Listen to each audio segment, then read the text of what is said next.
네, 안녕하세요. 여러분들의 구독과 좋아요로 이 채널이 유지되고 있습니다. 네, 영상 속도는 1.5배를 추천드리는 바이고요. 네, 이번에도 어떤 소식이 나왔는지 같이 한번 내용을 보도록 하겠습니다.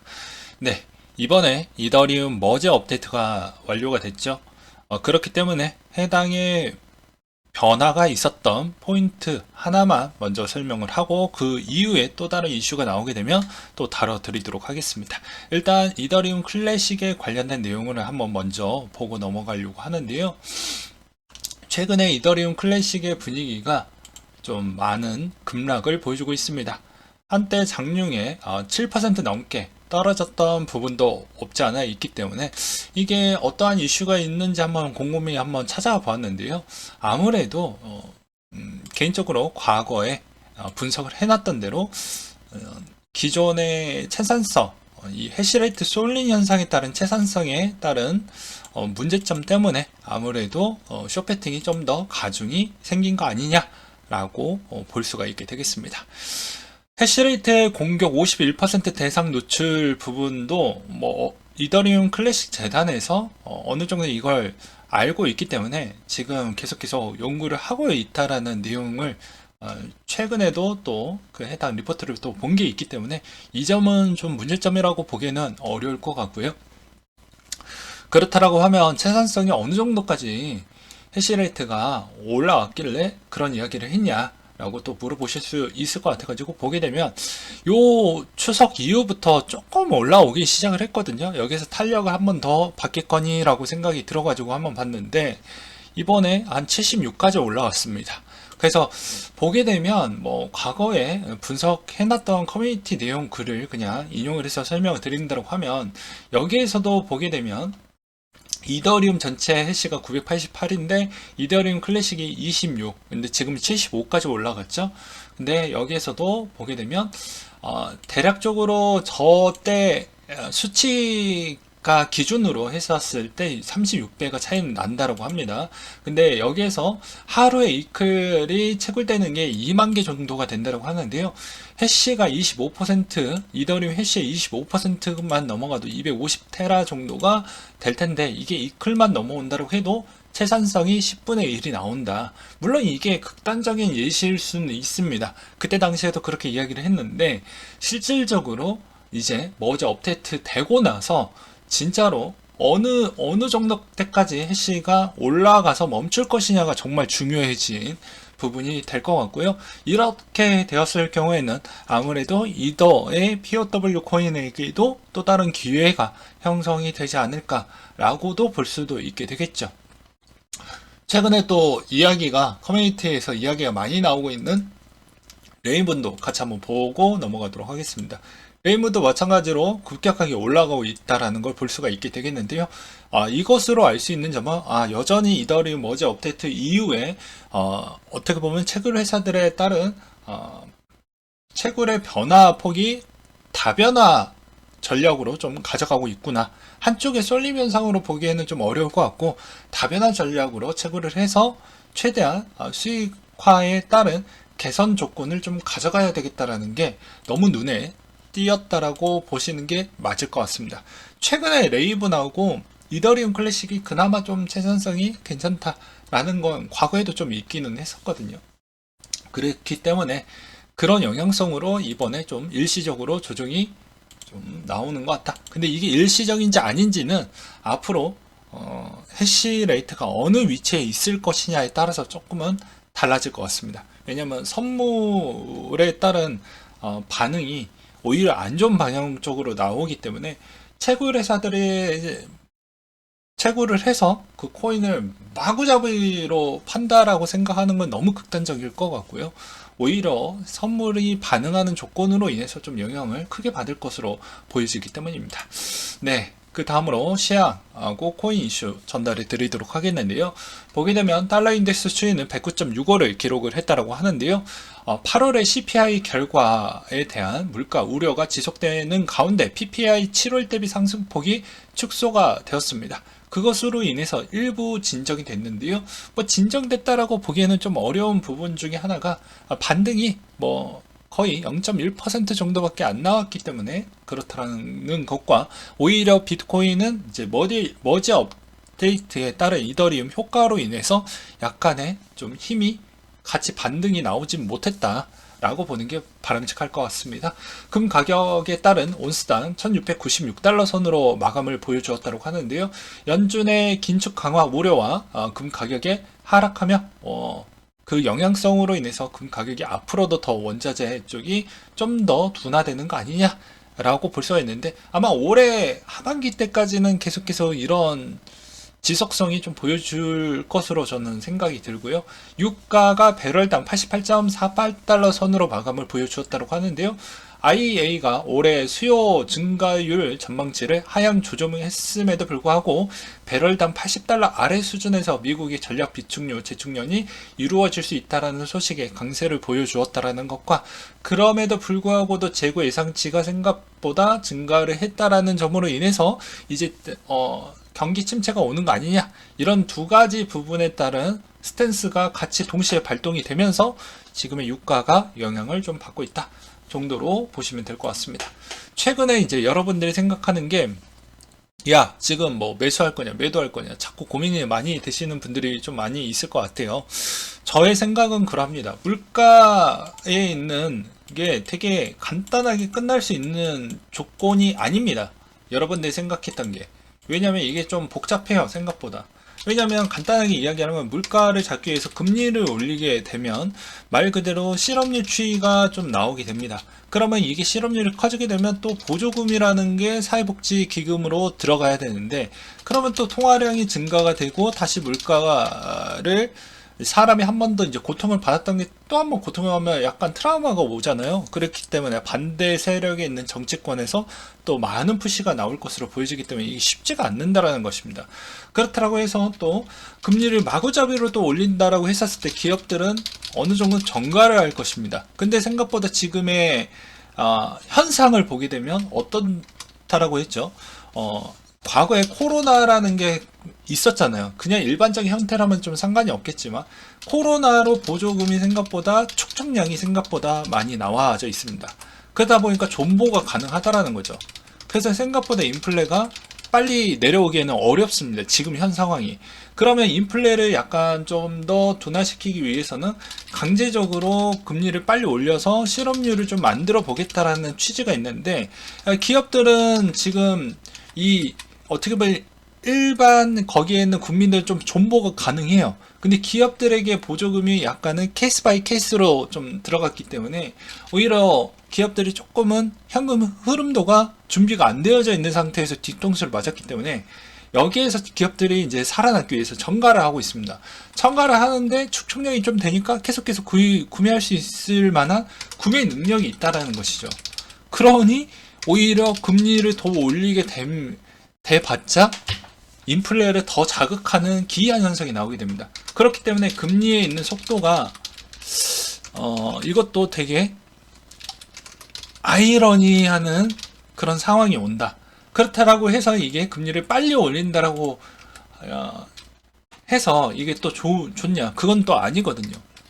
왜 아니냐? 금리를 막 미친듯이 올렸어요. 그 뒤에 만약에 불경기가 오면 이 불씨가 빨리 붙나요? 아니잖아요. 우리 다 느꼈잖아요. 일본에서 경제 살리기 위해서 얼마나 노력을 많이 했는데도 불구하고 불씨가 안 붙지 않았습니까? 선진국의 고민거리가 그런 겁니다. 그렇다 보니까 연준에 있었을 때는 이것도 신경 써야 되고 저것도 신경 써야 되고 저것도 신경 써야 되고, 그렇기 때문에 단순하게 그렇게 잡을 수가 없겠거니와, 그 다음에 이게 자칫 시장에서 물가도 못 잡고 경기만 박살나고 이게 최악의 상황인데, 그렇게 나왔을 때 연준이 얻어가는 게 하나도 없잖아요. 예, 금리만 올리고 산업은 박살났고 돈은 필요하는데 물가는 못 잡고, 이럴까봐 산업 체계를 약간 좀 달래가면서 실업률 추이도 약간 좀 달래가면서 이렇게 하다 보니까 계속 완만하게 그냥 말 그대로 물가를 쭉 올라간 만큼 한 방에 잡을 것이다. 이게 이제 국민의 마음이라고 하면, 대부분 전 세계 국민의 마음이라고 하면, 연준의 생각은 어떠냐면 쭉 올라온 만큼 이렇게 잡고 싶어 하는 게 연준의 마음이라고 생각을 하시면 될 것 같습니다. 그렇기 때문에 여러분들이 생각하는 건 여기에서 매수냐 매도냐는 어차피 답이 나와져 있는 게 어차피 금리를 올릴 수 있을 만한 최대치가 한계가 있다라는 겁니다. 이 이야기만 들어봤다라고 해도 그렇잖아요. 그렇기 때문에 웬만하면 그 한계점에 거의 도달을 했었을 때 이제 여러분들은 적극적으로 좀 개입을 하는 게 맞다라고 저는 이야기를 하고 싶고요. 매도하기에는 솔직히 뭐 듣보잡 알트코인을 들고 있는 거 아니면 비트코인이나 뭐 이더리움 정도나 규모가 있는 그런 쪽에서 성장이 다 이루어지잖아요. 규모가 없는 쪽에서 성장이 이루어지는 건 좀 어렵습니다. 진짜 혁신적인 무슨 기술력이 있거나 인프라가 갖춰져 있지 않고서는 쉽지가 않아요. 그렇기 때문에 지금의 포인트는 비트코인이나 이더리움은 시간이 지나면 어차피 좀 된다라고 저는 좀 주장을 내비치고 싶고요. 최근에 EU에서 EU 집행위원장이 이런 이야기를 했습니다. 현재세 195조 부과 추진을 하겠다. 이거 왜 꺼냈을까요? 저는 솔직히 투자자 입장으로 본다라고 하면 투자자 입장이에요. 일반 국민으로 보는 게 아니고 이거는 좀 마녀사냥인 거죠. 예. 우리는 저렴한 가격으로 전기를 생산하는 기업의 수익을 상한을 두는 것을 제한을 한다. 이런 식의 전쟁을 통해 소비자로부터 기록적인 수익과 이익을 얻는 건 잘못된 일이다. 회사의 이익을 가장 필요한 사람들에게 분배하고 전달을 해야 된다. 그러니까 사회경제 시스템에서 내가 할 수 있을 만한 부분에서 잔머리를 써왔더니 안 나오다 보니까 아무래도 뭐 이런 형태로 추진하는데 이건 단기적인 효과밖에 안 나옵니다. 왜 그럴 것 같습니까? 그러면 에너지 기업 입장에서는 어떻게 하냐면 야 상한선이 이미 피크치를 그어놨으니까 간단하게 이야기하면 피크치를 그어놨으니까 야 피크치만큼 공급을 안 해야지? 그러면 에너지난이 더 심화되지 않을까요? 가동률 추이를 더 조조하게 가져가면 되는 거니까 그렇잖아요. 그리고 이게 또 오히려 어떤 영향을 줄 수가 있냐면 금리 인상을 할 수가 없습니다. 가뜩이나 에너지 기업들이 어느 정도 매출이 좀 잘 나오고 그거에 따른 고용 효과도 고용 효과 유지가 좀 나와주고 있는데 믿을 수 있는 그런 기업들의 그 탄탄한 요건이 어떻게 보면 상쇄가 되기 때문에 이게 단기적으로 가는 것이지 장기적으로 갈 수가 없다라는 것입니다. 근데도 이제 이런 걸 단순화해서 그냥 우리를 도와주는 것이다 라고 하지만 이건 독이에요. 독. 저번에도 이야기를 했지만 그래서 석유회사 말고 원자로 재생에너지 다 또 동일하게 가져가겠다. 왜냐 유가가 많이 올라가져 있는 상태이다 보니까 원자력이나 재생에너지도 수혜를 보고 있으니 적극적으로 거기에서도 똑같이 가져가겠다라는 것이죠. 그래서 약간의 역시 정치인들은 정치인 생명밖에 고려하지 않는다. 특히 유럽이 극우적이고 극단적인 선택만 항상 치중하는 게 보고 과연 저쪽이 선진국일까 이런 생각을 요새는 좀 많이 하고 있고요. 그 다음으로 WHO 총장의 코로나 유행 끝으로 보인다. 사망자 수 최저치를 보여주고 있다. 이 말이 그나마 좀 호재인 경우가 그나마 동남아 쪽 이렇게 뭐 어떻게 보면 여행 국가들 또는 유럽의 여행 국가들 이쪽이 좀 취약해졌는데 오히려 저런 멘트 하나로 좀 더 단계를 완화시킬 수가 있겠죠. 물론 이제 국가마다 이제 보건복지부 장관들이 있을 것인데 그런 장관들이 상황을 보고 이제 예의주시하겠죠. 일단 일본은 더 적극적으로 완화를 하고 있는 실정입니다. 비자 같은 부분도 좀 많이 풀어주고 있고 그 다음으로 BNP 파리마 글로벌 최고 투자 책임자가 역사적으로 연준이 높은 인플레이션을 잡기 위해 긴축을 해야 했을 때 연착륙을 성공시켰던 적이 거의 없다. 불가능에 도전하라고 말하고 있다라는 것인데 개인적으로 연준이 여전히 불가능에 도전하고 성공시킬 수 있다고 생각을 한다. CPI 주택 부분은 주택시장의 현실에 상당히 뒤처져 있으며 약 1년 전 상황을 반영하고 있다라는 것이다. 실제로 미국 주택시장은 꽤 많이 약하고 있다. 이게 그런 이야기인 거예요. 지금 주택이 어느 정도 방어를 해줄 수 있을 만한 마지노선이라는 게 금리의 마지노선이라는 게 분명히 존재를 합니다. 근데 이거를 건들 때 주택도 많이 붕괴가 되고 그러면서 물가는 제가 이야기 했잖아요. 물가가 생각보다 다들 이게 구매 능력이 떨어진다라는 건 내 생계와 또 직결이 되잖아요. 그래서 지금에 나왔던 CPI 부분도 보게 되면 뭐 주거비 생필품 가장 많이 나왔다. 그래서 근원 CPI가 이것 때문에 뭐 어떻게 보면 전체 위험자산이 낙폭이 커지게 나왔던 이유도 그런 건데 어폐가 있는 거죠. 천천히 떨어지는데 이걸 사람들이 기다려주지 않는다는 거예요. 평가도 마찬가지고요. 그래서 그거를 도전을 하고 있는 중인데 이게 잘 성공하길 바란다라는 입장으로 이야기를 했던 것 같고요. 그 다음에 번외로 깡통 전세 우려 지역별 전세가율이라고 하는데 여기가 약간 위험지역이라고 합니다. 참고하시기 바라겠고요. 그 다음으로 구설수 차단하는 빗썸 상장 대가 프리미엄 절대 없다 라고 나와주고 있는데 과거에는 좀 했다라고 저도 들었던 건 있어요. 근데 이제 이번에 그런 게 논란이 있으면 나중에 뭐 계좌에 있는 라이센스도 다 박탈당할 수가 있기 때문에 평가 주요 기준을 또 오픈을 좀 했다라고 합니다. 그 다음으로 성남시 메타버스 특별시 추진을 하겠다. NFT 시민권도 발행하겠다라는 내용이 있는데요. 열심히 하는 것 같은데 과연 어떠한 성과가 나올지는 좀 매우 궁금해진다라는 것과 그 다음에 이두희 대표가 메타콩즈 월급 미지급 사태에 따른 논란이 좀 있었는데요. 곧바로 이두희 씨가 또 메타콩즈 미지급 사태에 따른 글을 또 기재를 했는데 어떻게 보면 자기가 아직 인수 전이기 때문에 경영지 책임이 있어서 비용 지급 부분을 수차례 좀 언급을 했다. 그렇기 때문에 이제 제대로 인수를 하면 내가 그걸 좀 풀어 나가겠다라고 이야기를 하고 있는데요. 잘 될지는 모르겠습니다. 그 다음으로 존슨앤존슨 50억 달러 규모의 자사주 매입 프로그램을 발표를 하겠다라고 하는데요. 이런 점을 보게 되면 진짜 코인 회사들이 생각보다 우리를 위한다라는 게 다 개뻥인 것 같습니다. 가끔씩 보게 되면. 왜 그러냐면 뭘 해주는 게 없어. 뭐 소각을 해준다든지 뭐 코인을 다시 뭐 매입을 좀 해준다. 그딴 게 없습니다. 맨날 이거 핑계대고 저거 핑계대고 뭐 제도권 뭐 법규에 뭐 문제가 될 수 있다라든지 뭐 이렇게 막 팔아가면서 뭐 그런 이야기를 하죠. 그러면서 코인 판매는 미친 듯이 하고 있고 그런 점이 저는 좀 불만이 있다라는 것과 그 다음에 여러분들은 남이 주는 음료수 함부로 먹으면 안 됩니다. 네, 암호화폐 1억 원 털렸다고 합니다. 지문으로 찍 하고 이체이체 하니까 쉬운 세상이 쉽게 털린다라고 볼 수가 있기 때문에 본인 지문 관리, 그 다음에 남이 주는 음료수, 그리고 웬만하면 한 번 더 꼭 약간 오늘 좀 느낌이 묘하다라고 하면 조심하시길 바라겠고요. 그 다음에 중국 상하이 검사가 테더의 법적 재산 속성으로 인정을 좀 했다라고 합니다. 아무래도 미국과 비슷한 스탠스를 좀 가져가려고 하는 것 같고요.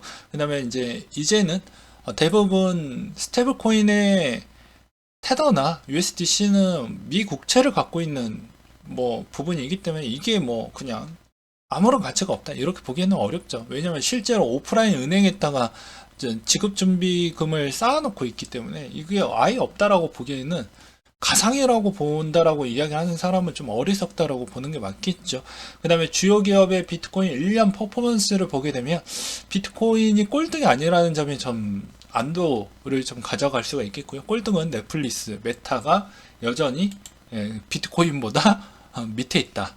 그 점과 컴파운드 기간대산행의 암호화폐 담보대출 서비스를 출시하겠다고 하는데요. 연 수익률이 4%라고 되어져 있는데 저는 이게 잘 팔릴지 좀 물음표가 나오게 됩니다. 지금 그냥 이 컴파운드에서 나오는 암호화폐 담보대출 서비스 이게 과연 인기가 끌 수 있을지. 왜냐면 기존의 시중은행이 이제 4% 시대가 개막을 한다고 하는데 이게 잘 될지 전 잘 모르겠고요. 그 다음에 세르비아도 IMF 구제금융 요청이 나온다고 하는데 이게 본격적으로 내년부터 신청자가 엄청 많이 줄을 서셔야 하면서 좀 심해질 것 같다는 생각이 많이 들기도 했습니다. 그 다음으로 이더리움 머지 전후 펀딩비 움직임 부분도 나온 게 있었는데요.